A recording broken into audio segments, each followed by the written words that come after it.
Assalamualaikum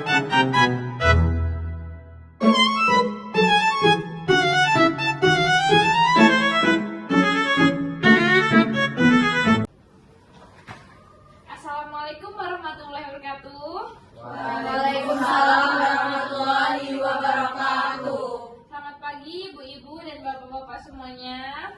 Pagi. Bagaimana kabarnya hari ini? Alhamdulillah. Alhamdulillah. Semuanya perkenalkan, saya Amanda, saya selaku moderator. Dan ini rekan-rekan saya, boleh perkenalkan diri masing-masing. Selamat pagi ibu-ibu. Pagi. Perkenalkan, saya perawat Eliza. Selamat pagi Bapak Ibu, perkenalkan saya perawat Siti. Selamat pagi Bapak Ibu, perkenalkan saya perawat Putri. Baik, Bapak-bapak, Ibu-ibu, di sini kita akan memberikan edukasi kesehatan tentang materi ISPA pada anak usia anak, bertujuan untuk membantu bapak-bapak dan ibu-ibu untuk memahami apa itu penyakit ISPA, cara penanganan sederhana yang dapat dilakukan pada anak di saat terkena ISPA. Tidak hanya penanganan sederhana, namun cara penularan dan penyebaran bagaimana agar dapat dicegah. Baik, sesuai dengan jadwal hari ini, bahwasanya saya akan menyampaikan materi mengenai penyakit ISPA ya. Jadi untuk menyingkat waktu saja, mari kita mulai untuk edukasinya. Baik, silahkan.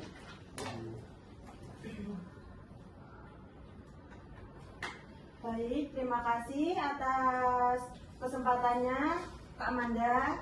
Baik, Bapak Ibu sekalian, sebelumnya kita masuk ke materi. Saya ingin tahu apakah Ibu dan Bapak tahu tentang ISPA? Tahu Sus, sesak nafas. Sesak nafas yang sering dialami anak saya, Sus. Wah, begitu sekali, banyak juga ya yang sudah mengetahui apa itu ISPA. Benar sekali yang dikatakan ibu-ibu bahwa ISPA merupakan sesak nafas yang dialami seseorang. Penyakit ISPA paling banyak ditemukan pada anak di bawah 5 tahun karena pada kelompok usia ini seorang anak memiliki sistem kekebalan tubuh masih rentan terhadap berbagai penyakit terutama ISPA. Infeksi saluran pernapasan atau ada penyakit infeksi pada saluran pernapasan yang melibatkan organ saluran pernapasan bagian atas seperti hidung, telinga, bagian bawah yaitu luring, trakea, bronkus, serta paru-paru. Selanjutnya, Bapak Ibu-ibu juga harus bisa memahami tentang penyebab anak terkena ISPA. Penyebab dari penyakit ISPA dimulai dari awal bakterinya virus dengan tubuh struktur lapisan dinding seluruh pernapasannya yang dapat dinding lapisannya sehingga dapat terjadi pengeluaran maupun pembuangan cairan. Mukosa yang normal maupun lebih dari normal, masalah yaitu efek muncul yaitu bersihnya jalan napas, anak tidak efektif, penyakit ISPA yang sering sekali dialami oleh anak-anak karena penyebab oleh beberapa faktor penyebab ISPA pada anak yaitu seperti jenis kelamin, umur, status, gizi, ASI, eksklusif, dan imunisasi. Selanjutnya untuk faktor eksternal penyebab terjadinya ISPA pada anak yaitu meliputi kondisi fisik, udara, ventilasi udara, asap rokok, penggunaan bahan perkembangan anak-anak, ibu, bapak sekalian agar dapat membantu menghindar dari penyakit ISPA.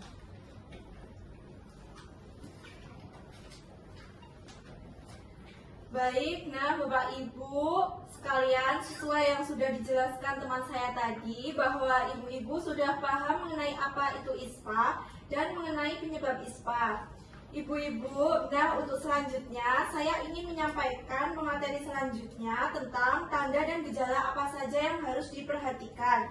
Tanda dan gejala ISPA dikelompokkan menjadi 3 bagian, yaitu yang pertama ISPA ringan. Seorang anak dapat dikatakan mengidap ISPA ringan jika ditemukan 1 atau lebih gejala seperti batuk, serak, bersuara parah, saat berbicara atau menangis, pilek, panas, dan demam. Suhu badan lebih dari 30 derajat Celcius. Sedangkan ISPA sedang, anak yang ditemukan gejala tenggorokan merah, timbul bercak-bercak merah di kulit serupa dengan campak.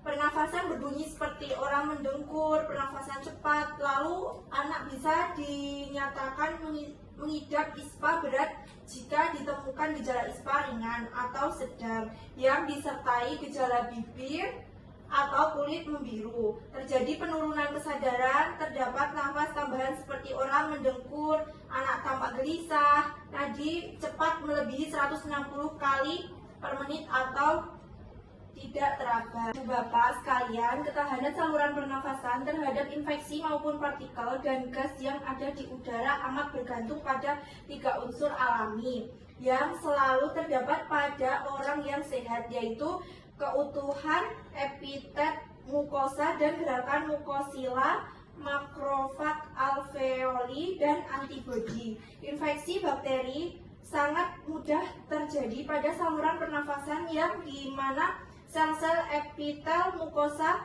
telah rusak akibat infeksi terdahulu. Selain hal itu, yang dapat mengganggu keutuhan lapisan mukosa dan gerakan silia adalah asap rokok dan gas, dua polutan utama dalam pencemaran udara. Sindroma imotil, pengobatan dengan O2 konsentrasi tinggi 25% atau lebih.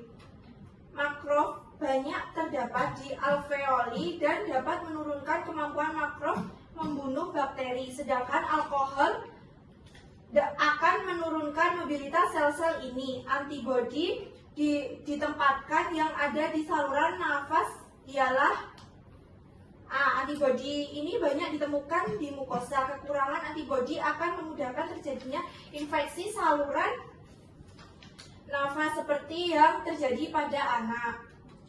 Penderita yang rentan imunokompromis mudah terkena infeksi ini seperti pada pasien keganasan yang mendapat terapi sitostatika atau radiasi. Penyebaran infeksi pada ISPA dapat melalui jalan hematologi, limfogen, perkontinuitamu, dan udara. Nah, Bapak Ibu sekalian, untuk sekarang Ibu Bapak sudah paham ya mengenai apa itu ISPA, lalu penyebab tanda dan patofisiologi penyakit ISPA.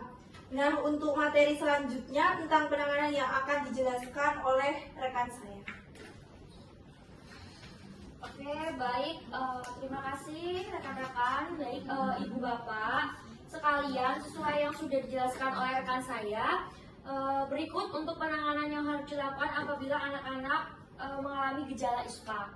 Nah, Ibu Bapak bisa menggunakan terapi inhalasi. Nah, apa itu terapi inhalasi? Yaitu merupakan salah satu cara pemberian obat dengan cara dihirup ke dalam saluran respiratory.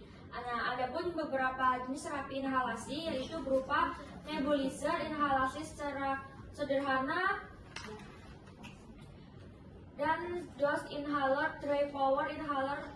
Lalu untuk terapi inhalasi ini secara sederhana yaitu dengan cara menggunakan penanganan.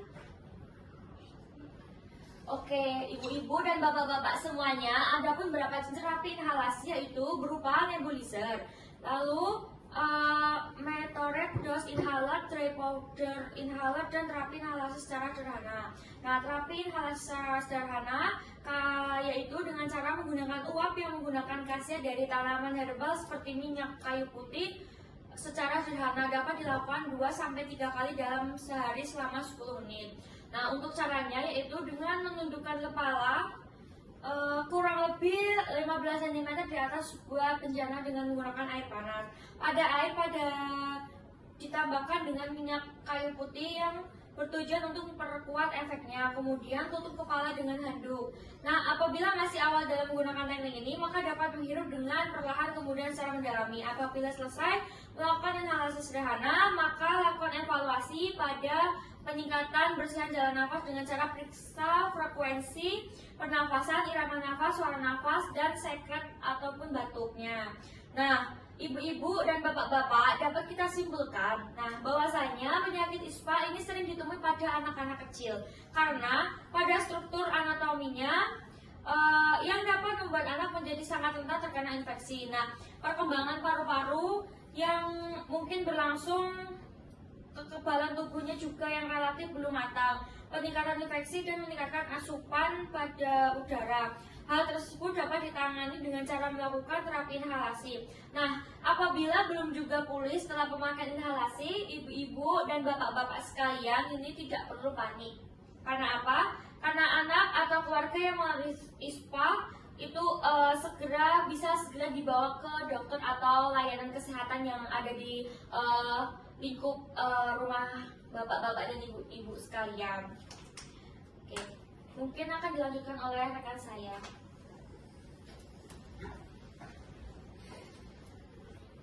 Nah, baik ibu-ibu dan bapak-bapak, karena materi sudah selesai, sebelum kami tutup, apakah ada yang ingin ditanyakan atau mungkin ada yang kurang jelas tentang materi kami? Mau tanya Sus, untuk dampaknya itu apa saja ya?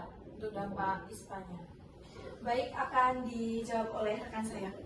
Nah, baik Ibu Nia, sesuai yang dijelaskan saya tadi bahwa dampak dan penyakit ISPA adalah awal mula dari berinteraksinya virus yang berada dalam tubuh. Iritasi virus yang dapat menyebabkan kerusakan pada struktur lapisan dinding seluruh pernapasan yang berakibat kenaikan pada aktivitas kelenjar pencus yang terdapat pada dinding seluruh pernapasan, hingga terjadi pengeluaran maupun pembuangan cairan mukosa yang abnormal, sehingga masalah yang dapat muncul yaitu pada bersihnya, sehingga masalah yang dapat muncul yaitu pada bersihnya jalan napas yang tidak efektif begitu. Apakah sudah paham Ibu Nia? Sudah Sus, terima kasih. Terima kasih. Baik, ibu-ibu, bapak-bapak, apakah ada yang ingin ditanyakan lagi? Saya Sus, Silakan. kan anak saya sering main di lingkungan masyarakat tuh, nah sebagian besar di sana tuh banyak sekali yang merokok. Kan tadi katanya asap rokok bisa menyebabkan ISPA.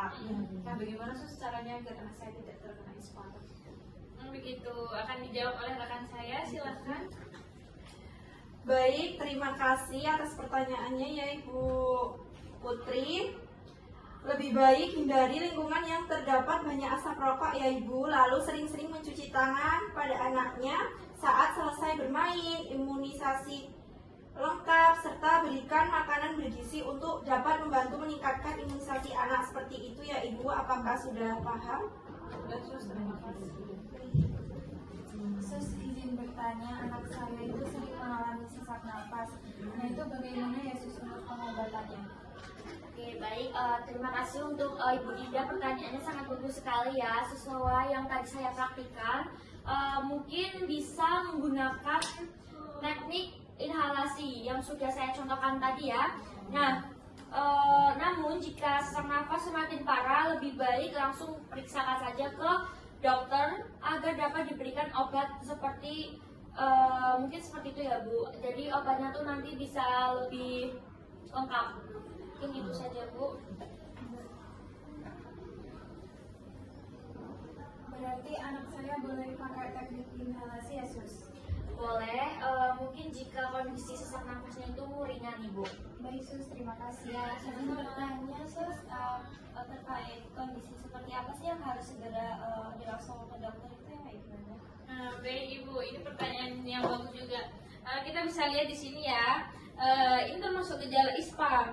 Bagaimana jika apakah harus langsung dibawa ke dokter? Kita bisa lihat. Kita memang harus bisa diperiksa oleh dokter jika kondisi anak itu sudah mengalami demam lebih dari 3 hari Ibu.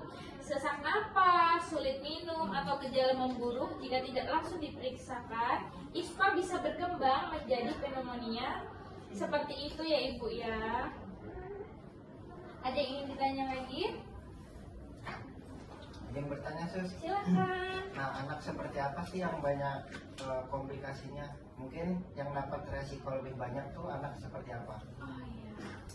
Oke, baik Bapak, pertanyaannya sangat bagus sekali ya. Untuk yang lebih rentan itu jika misal balita itu kurang imunisasi, lalu juga gizi buruk, lalu sering terpapar asap rokok yang dimana hal ini bisa beresiko sekitar 3-4 kali lipat. Jadi mengalami komplikasi yang parah seperti penyakit pneumonia. Mungkin bisa dipahami ya Pak? Mungkin cukup. Oke, Sus. Sekarang saya jadi lebih paham. Ya.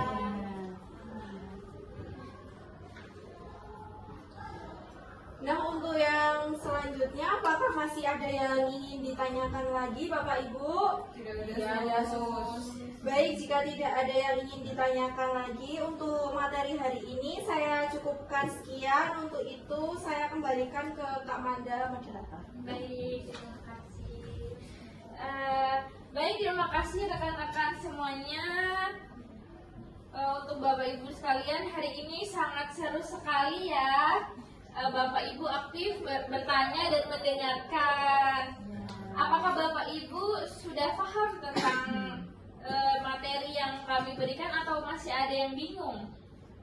Sudah paham, Sus. Sudah paham. Sus, terima kasih atas penyampaian materinya. Mm-mm.